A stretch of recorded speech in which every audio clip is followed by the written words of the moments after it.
Hello ಅಣ್ಣ ಚೆನ್ನಾಗಿದ್ದೀರಾ? ಅಣ್ಣ ನಮಸ್ತೆ. ಹಾ ಅಣ್ಣ ನಮಸ್ತೆ, ಚೆನ್ನಾಗಿದ್ದೀರಾ? ಚೆನ್ನಾಗಿದ್ದೀನಿ. ನಿಮ್ಮ ಆಶೀರ್ವಾದ. ಅಯ್ಯೋ ನಿಮ್ಮ ಆಶೀರ್ವಾದ ಅಣ್ಣ. ನೀವು ಬಿಗ್ ಬಾಸ್ ಗೆದ್ದಿದ್ದು ತುಂಬಾ ಖುಷಿ ಆಯ್ತು ನನಗೆ. ಅಣ್ಣ ಥ್ಯಾಂಕ್ಸ್ ಅಣ್ಣ. ನಮ್ಮ ಆಶ್ರಮದಲ್ಲಿರೋ ಎಲ್ಲರಿಗೂ ಕೂಡ ಟಿವಿಲ್ ತೋರ್ಸೋದಾಯ್ತು ನಿಮ್ಮನ್ನ. ಅಯ್ಯೋ ಥ್ಯಾಂಕ್ಸ್ ಅಣ್ಣ. ಹೇಗಿದ್ದೀರಾ? ಆರೋಗ್ಯವಾಗಿದ್ದೀರಾ? ಆರೋಗ್ಯವಾಗಿದ್ದೀನಿ. ನಾಷ್ಟ ಮಾಡಿದ್ರಣ್ಣ? ಆಯ್ತಾಯ್ತು. ನಿಮ್ದಾಯ್ತಾ ನಾಷ್ಟ? ಆಯ್ತಣ್ಣ. ಸೊ ಸಿಗುವ ಒಂದ್ಸಲ ಯಾವ್ದಾದ್ರು ಇಲ್ಲಿರ್ತಕ್ಕಂತ ಟೈಮ್. ಎಲ್ಲಾ ದೇವ್ರ ಮಕ್ಕಳು ನಿಮ್ಮನ್ನ ನೋಡ್ಬೇಕಂತ ಆಸೆ ಇದೆ. ಖಂಡಿತ ಖಂಡಿತ ಯಾವಾಗ ಬರ್ತೀನಿ ಅಣ್ಣ. ಬರೋದಕ್ ಸಾಧ್ಯ ಆಗುತ್ತೆ ತಮ್ಗೆ?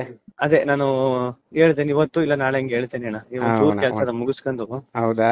ಸಿಗುವಣ. ತುಂಬಾ ತುಂಬಾ ಚೆನ್ನಾಗಿತ್ತಣ್ಣ ನಿಮ್ದು ಥ್ಯಾಂಕ್ಸ್ ಎಪಿಸೋಡ್ಸ್ ಎಲ್ಲಾ ನೋಡ್ತಾ ಇದೀವಿ. ಅಣ್ಣ. ಬಹಳ ಅಣ್ಣ ಖುಷಿ ಆಯ್ತು. ನಿಜವಾಗ್ಲೂ ಒಬ್ರು ಈ ತರ ಒಂದ್ ಮಟ್ಟಕ್ಕೆ ಬೆಳೆಯೋದು ಅಂದ್ರೆ ದೇವ್ರ ಆಶೀರ್ವಾದ ಇದ್ರೆ ಮಾತ್ರ ಸಾಧ್ಯ. ಥ್ಯಾಂಕ್ಸ್ ಅಣ್ಣ. ದೇವ್ರ ಆಶೀರ್ವಾದ ಇದೆ, ಜೊತೆಗೆ ನಿಮ್ಮಲ್ಲಿ ಟ್ಯಾಲೆಂಟ್ ಇದೆ. ಅಣ್ಣ ತುಂಬಾ ವರ್ಷದ ಶ್ರಮಕ್ಕೆ ಪ್ರತಿಫಲ ಇವತ್ ಸಿಕ್ಕಿದೆ. ಅದೇ ಅದೇ ಅಣ್ಣ, ನಾನ್ ಅದೇ. ಸಾಕಷ್ಟು ಶೋಗಳು ನೋಡುವಾಗ ಯಾಕಪ್ಪ ಇವ್ರಿಗೊಂದ್ ಒಳ್ಳೆ ವೇದಿಕೆ ಸಿಗ್ತಾ ಇಲ್ವಲ್ಲ ಅಂತ ಅನ್ಸೋದು. ಸೊ ಒಂದ್ ಒಳ್ಳೆ ವೇದಿಕೆ ಸಿಕ್ತು, ಅದನ್ನ ತುಂಬಾ ಚೆನ್ನಾಗಿ ಯೂಸ್ ಮಾಡ್ಕೊಂಡ್ರಿ. ಮತ್ತೆ ಅಣ್ಣ ಆರಾಮಿದ್ದೀರಾ? ಆರಾಮಿದ್ದೀನಿ. ಸಿಗೋಣ ಅಣ್ಣ ಒಂದ್ಸರಿ. ಹ್ಞೂ ಅಣ್ಣ. ತಿಂಡಿ ಮಾಡಿದ್ರಾ? ಆಯ್ತಣ್ಣ. ಓಕೆ ಅಣ್ಣ, ಥ್ಯಾಂಕ್ ಯು. ಒಳ್ಳೇದಾಗ್ಲಿ, ಆಲ್ ದ ಬೆಸ್ಟ್ ಅಣ್ಣ. ಅಣ್ಣ ಅಣ್ಣ ನಿಮ್ದೆಲ್ಲಾ ಸಿನಿಮಾಗಳು ಸೂಪರ್ ಡೂಪರ್ ಹಿಟ್ ಆಗ್ಲಿ ಇನ್ಮೇಲೆ.